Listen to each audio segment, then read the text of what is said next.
NDA కూటమి విజయ దుందుని భోగిస్తున్నది. అందరి అంచనాలు పటాపంచలు చేస్తుంది. ఒక పీపుల్స్ పల్స్ సర్వే ఒకటి మాత్రం చెప్పినట్టున్నది. పీపుల్స్ పల్స్ సర్వే ఒకటి చెప్పినట్టున్నది. అంటే ఫస్ట్ విషయం అదే. మొత్తం ఆ సర్వేకి అనుకూలంగా ఫలితాలు వచ్చినాయి. ఎక్కడ చూసినా కూడా భారతీయ జనతా పార్టీ ఎన్డీఏ హవా మహారాష్ట్రలో కొనసాగుతున్నది. జార్ఖండ్లో పోటాపోటీ నడుస్తూ ఉన్నది. ఇలా Congress party iron leg party అని చెప్పి అన్ని పార్టీలు భావిస్తున్నాయి అలా ఈ ఫలితాలతో. వాళ్ళు ఇప్పటికే 220 సీట్లకు పైగా మెజార్టీ ఉంది. మ్యాజిక్ ఫిగర్ దాటింది. 220 స్థానాలకు పైగా మెజార్టీలో ఇండియా కూటమి ఉంది. గతంలో కంటే ఎక్కువ సీట్లను సాధించబోతున్నాం. దానిలో ముఖ్యంగా భారతీయ జనతా పార్టీ పోయినసారి 105 స్థానాలు గెలిచింది. ఈసారి 125 స్థానాలకు పైగా గెలవబోతున్నమాట. కాంగ్రెస్ పార్టీ 120 స్థానాలు పోటీ చేసింది. 20 స్థానాలు గెలిచే పరిస్థితి కూడా లేదు కాంగ్రెస్ పార్టీ మహారాష్ట్రలో.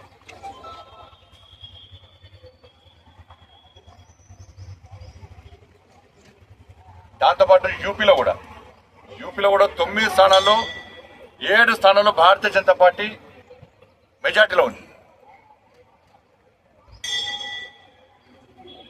కాబట్టి మహారాష్ట్రలో కాంగ్రెస్ పార్టీ కూటమి ఎన్డీఏ కూటమి ఎన్ని అబద్ధ ప్రచారాలు చేసినప్పుడు కూడా ఇవాళ ప్రజలు వాటిని నమ్మలేదు. నరేంద్ర మోడీ గారి నాయకత్వంలో మీరు నరేంద్ర మోడీ గారి యొక్క అభివృద్ధి మంత్రమాట పనిచేసింది. వారి విశ్వాసాన్ని నమ్మకపోతే ప్రజలు రెండవసారి వాళ్ళ ఎన్డీఏ కూటమికి అధికారాన్ని అప్పయ్యారు. ఒకసారి ప్రభుత్వంలోకి వచ్చాక నెక్స్ట్ టైం మెజార్టీ తగ్గుతుంది. కానీ ఈసారి మెజార్టీ విపరీతం పెరిగింది సార్. అంటే ఉద్ధవ్ ఠాకరే లాంటి శివసేన పార్టీలు వాళ్ళ ఐడియాలజికల్ దానికి విరుద్ధంగా, హిందుత్వానికి విరుద్ధంగా, హిందూ ధర్మానికి విరుద్ధంగా వివరించే పార్టీలతో కుమ్మక్కు కావడం వల్ల మొత్తం అడ్రస్లో కూడా గల్లంతైపోయినాయి పార్టీలకు. కాబట్టి మహారాష్ట్రలో హిందూ సమాజం గల వాళ్ళ చైతన్యాన్ని చాటింది. ఎంఐఎం పార్టీతో కాంగ్రెస్ పార్టీ కుమ్మక్కై ఓట్లను చీల్చే ప్రయత్నం చేశారు. అనేక రకాల కుట్రలు చేశారు. అక్కడ ధర్మం గెలిచింది. ప్రజలు చీలిపోద్దని చెప్పి బటెంగేతో కటెంగే అని చెప్పి ఒక సందేశం అది ప్రజలకు వెళ్ళింది. ప్రజలు వాళ్ళ ఐక్యతను ప్రదర్శించారు. మహారాష్ట్ర ప్రజల ఐక్యత ఖర్చు డబ్బంతా తెలంగాణ నుంచి అటు కర్ణాటక నుంచి సంచులు వేడాయి. వేల కోట్ల రూపాయలు వేడాయి. అక్కడ డబ్బులు విపరీతం ఖర్చు పెట్టారు. డబ్బుల ద్వారా అబద్ధాల ద్వారా గెలుద్దాం ప్రయత్నం చేశారు. అవేవి పనిచేయలే. మహారాష్ట్రలో కాంగ్రెస్ కూటమికి ఓటమికి కారణం కాంగ్రెస్ తెలంగాణ కర్ణాటక రాష్ట్రాల ప్రభుత్వాల యొక్క వైఫల్యాలే. అట ఆ కూటమికి వైఫల్యానికి ఓడిపోవడానికి కారణం. ఎందుకంటే హిమాచల్ ఎన్నికల పేరు చెప్పి కర్ణాటకలో గెలిచారు. కర్ణాటక ఎన్నికల ఫలితాలు చూపెట్టి తెలంగాణలో గెలిచారు. ఈ 3 రాష్ట్రాల ఫలితాలను పెట్టించి 3 ముఖ్యమంత్రులు తీసుకుపోయారు. ఇక చూడు, ఇక నన్ను చూడు, అందరూ చూడడం మొత్తం మహారాష్ట్ర మొత్తం తెలంగాణ రాష్ట్ర ముఖ్యమంత్రి రేవంత్ రెడ్డి గారు అయితే ఒక 10 సార్లు వేణి కావచ్చు. ఆయన వేణ సీట్లు మొత్తం ఓడిపోయినాయి. కర్ణాటక ముఖ్యమంత్రి వేయండు, తెలంగాణ ముఖ్యమంత్రి వేయండు, హిమాచల్ ముఖ్యమంత్రి వేయండు. వీళ్ళతో విపరీతంగా ప్రచారం చేశారు.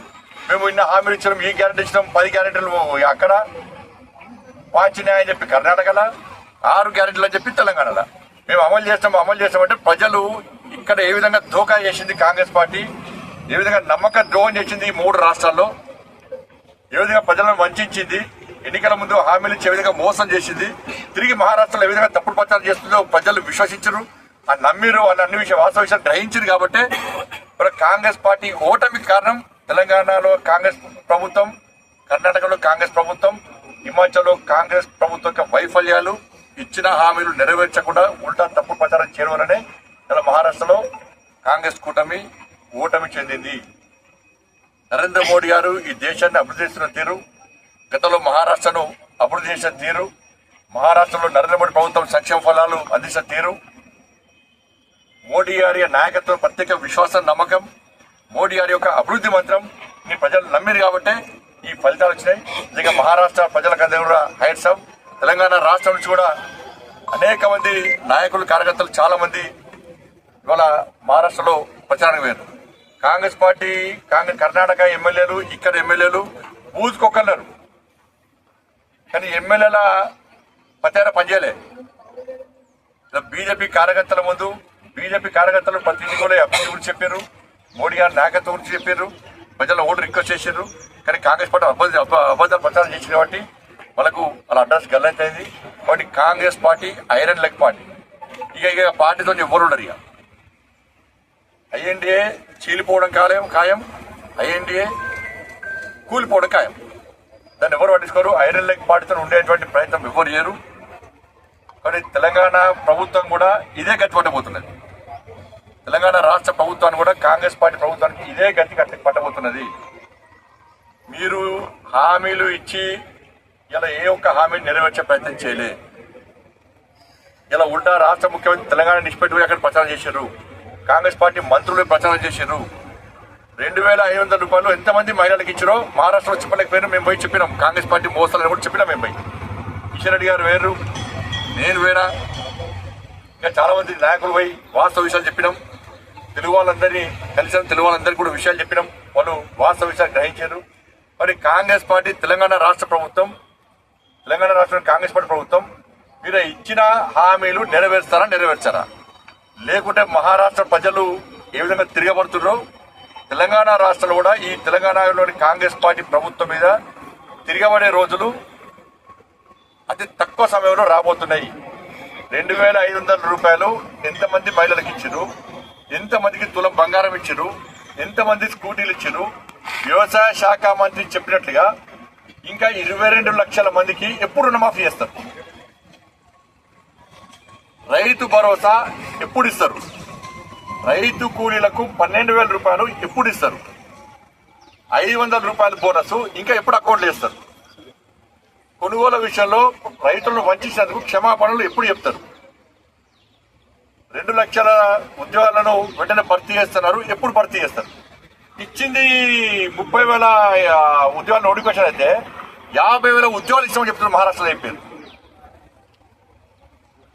ఇక్కడ తెలంగాణ పైసలు మొత్తం తీసుకుపోయి మహారాష్ట్రలో యాడ్ చేశారు. తెలంగాణ రాష్ట్ర ముఖ్యమంత్రి తెలంగాణ పైసలు ఇక్కడ హామీలు నెరవేర్చిన పైసలు లేవంటారు, బోనస్ చేయడానికి పైసలు లేవంటారు, ఉద్యోగాలైన పైసలు లేవంటారు, నష్టపోయిన రైతులకు ఇవ్వడానికి పైసలు లేవంటారు, 2,500 మహిళలకు ఇవ్వడానికి పైసలు లేవంటారు, 4,000 రూపాయలు ఆస్తారా పెన్షన్ చేయడానికి పైసలు లేవంటారు, ఉద్యోగస్తులు 5 డిఏలు చేయడానికి పెన్షన్ పైసలు లేవంటారు.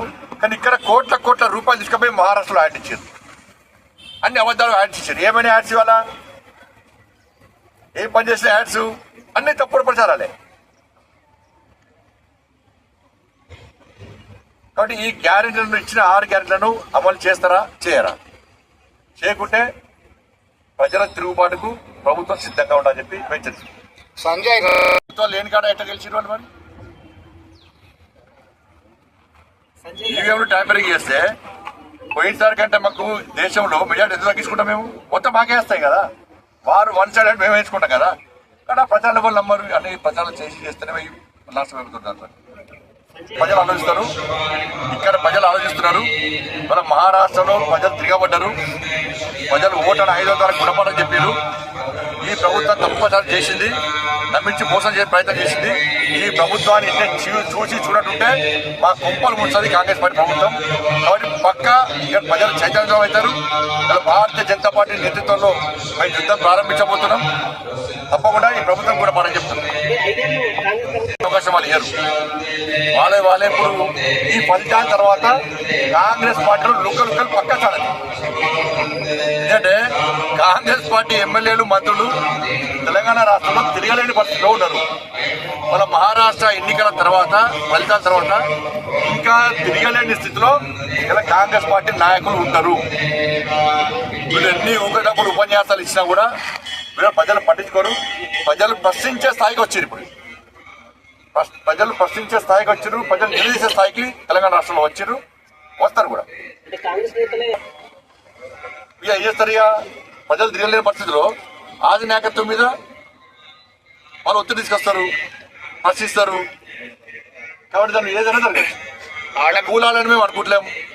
ప్రజల చేత ఎన్నుకోట ప్రభుత్వం ప్రజల నిర్ణయం ప్రకారం 5 సంవత్సరాలు ప్రజాస్వామ్య దేశంలో ప్రజాస్వామ్యంగా పాలించాలని చెప్పి మేము కోరుకుంటాం. వాళ్ళు ఇష్టం. అది కాంగ్రెస్ పార్టీ ఎమ్మెల్యేలు కూడా అసమర్థున్నది. ఏం పనులు అవుతలేవు, ఒక్క పైసా నిధులు వస్తలేవు. పోయి 6 గ్యారెంటీల మీద ప్రజలు నిలదీస్తున్నారు, ఏడికైనా కూడా ప్రశ్నిస్తున్నారు.